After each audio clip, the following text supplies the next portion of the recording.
राजकारण म्हटलं की अनेक लोकांच्या मनात संताप निर्माण होतो.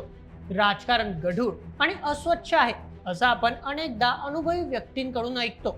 पण जर याच राजकारणात एखाद्या सुशिक्षित चेहऱ्याची एंट्री झाली तर तो आपल्या पद आणि शिक्षणाचा वापर करून खरोखर सर्वसामान्यांसाठी योग्य काम करू शकतो. सध्या अशाच एका युवा राजकारण्याची तरुणांमध्ये मोठी क्रेज पाहायला मिळते. मित्रांनो, आपण गोष्ट करत आहोत आम आदमी पार्टीचे राज्यसभेतील खासदार राघव चड्डा यांच्याबद्दल. जेव्हा आजच्या काळात अनेक राजकीय नेते प्रत्येक मुद्द्यावर फक्त स्वतःचा राजकीय अजेंडा पुढे रेटण्याचा काम करत असतात, तिथे एक सुशिक्षित युवा नेतृत्व तरुणांचे आणि मध्यवर्गीयांचे प्रश्न मांडताना दिसत आहे. तर चला जाणून घेऊया राघव चड्डा यांच्या युवांमध्ये वाढत्या क्रेजचे कारण आणि राजकारणात त्यांनी तयार केलेल्या आदर्शाबद्दल आजच्या व्हिडिओमध्ये.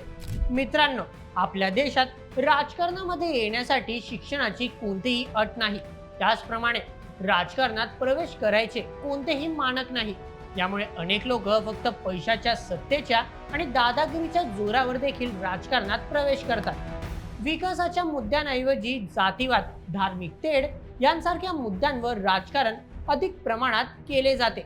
कोणत्याही मुद्द्यावर फक्त स्वतःचे राजकारण रेटणं आज अनेक नेत्यांना चांगल्या प्रमाणे जमतं. यामुळे भारतीय राजकारणाचा स्तर खालवत चाललाय अशी प्रतिक्रिया अनेक वेळा सर्वसामान्य लोक त्याचप्रमाणे राजकीय विश्लेषण देताना दिसतात. पण जर एखादा उच्च शिक्षित चेहरा राजकारणात आला आणि त्याने आपल्या शिक्षणाच्या आणि पदाचा उपयोग करून सर्वसामान्यांचे प्रश्न मांडले तर याचा राजकारणात सकारात्मक बदल घडू शकतो. याचेच एक उत्तम उदाहरण म्हणून आम आदमी पार्टीचे खासदार राघव चड्डा यांचं नाव समोर आलंय.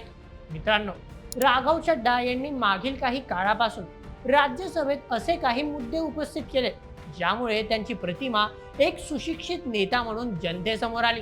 चला मग आता सर्वात प्रथम जाणून घेऊयात राघव चड्डा यांच्या पार्श्वभूमीबद्दल आणि त्यानंतर बघूयात राज्यसभेत त्यांनी मांडलेले महत्त्वाचे मुद्दे.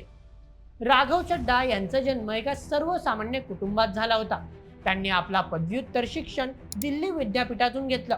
त्यांनी बॅचलर्स ऑफ कॉमर्स ही पदवी प्राप्त करून यानंतर ते वयाच्या फक्त 22व्या वर्षी चार्टर्ड अकाउंटंट झाले.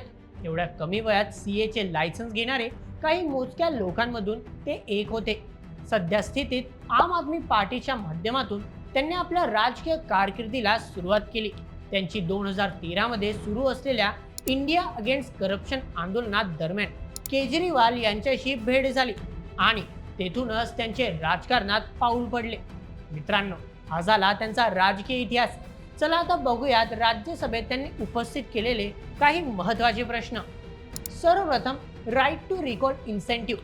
त्यांनी आपल्या मागील भाषणांमध्ये राईट टू रिकॉल हे विधेयक मांडले, ज्यामध्ये लोकशाही केवळ निवडणुकीपुरता मर्यादित नसावी तर सतत जबाबदारी सुनिश्चित करावी असा युक्तिवाद केला गेला पाहिजे.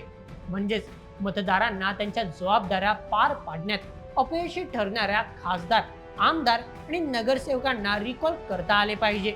त्यामुळे सार्वजनिक नियंत्रण वाढवण्यावर राष्ट्रीय चर्चा सुरू झाली. जर देशात राष्ट्रपती, पंतप्रधान, मुख्यमंत्री सर्वांच्या विरोधात रिकॉल विधेयक मांडले जाऊ शकते तर लोकांतून निवडून आलेल्या लोकप्रतिनिधी जसे की आमदार, खासदार यांच्या विरोधात का नाही असा प्रश्न त्यांनी उपस्थित केला होता, ज्याच्यावर सर्वसामान्य जनतेने सकारात्मक प्रतिक्रिया दिल्या होत्या. द्वितीय, टोल प्लाझा 5 मिनिटांचा नियम.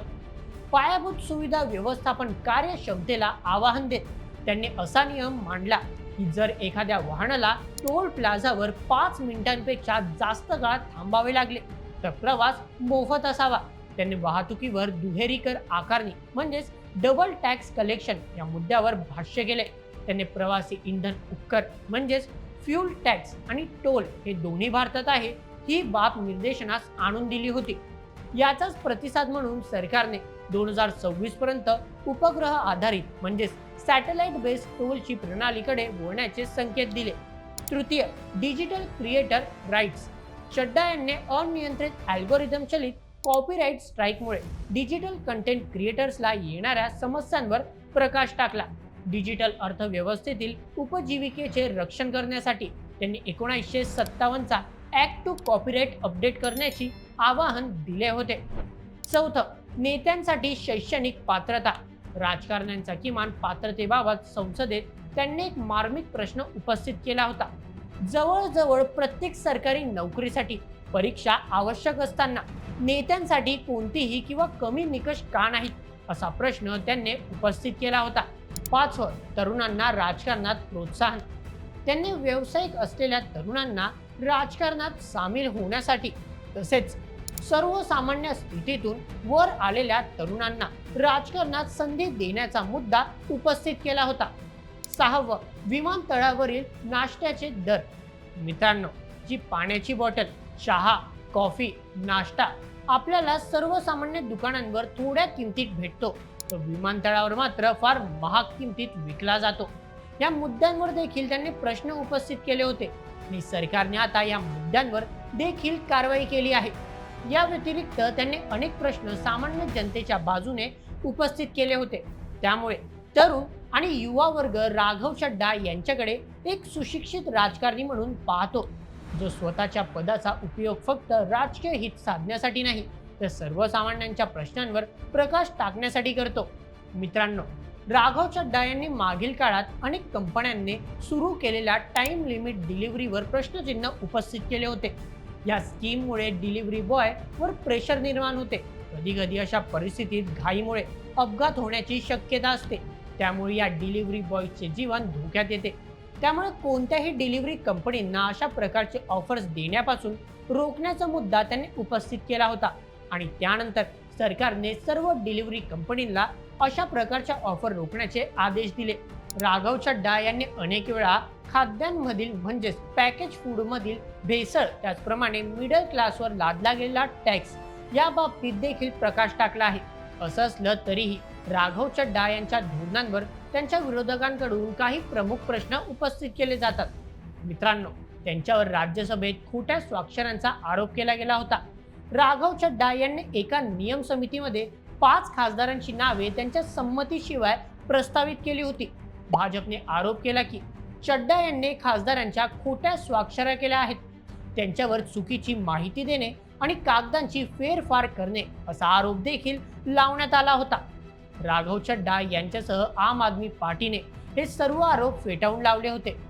मित्रांनो, आमचा उद्देश कोणताही राजकीय पक्ष अथवा राजकीय नेत्याला समर्थन करणे नाही, परंतु राजकारणात जर कोणी आपल्या चांगल्या कामांनी आदर्श प्रस्थापित करत असेल, त्याचप्रमाणे जर कोणी राजनेता चुकीचे काम करत असेल, तर या दोन्ही मुद्द्यांवर एक निष्पक्ष बातमी चॅनल म्हणून प्रकाश टाकणे आम्ही आमचे कर्तव्य समजतो. राघव चड्डा यांनी उपस्थित केलेल्या प्रश्नांबद्दल आणि तरुण आणि युवांमध्ये त्यांच्या वाढलेल्या लोकप्रियतेबद्दल तुम्हाला काय वाटते, आम्हाला कमेंटमध्ये नक्की सांगा आणि अशाच व्हिडिओसाठी सबस्क्राईब करा बोल MH यूट्यूब चॅनलला. धन्यवाद.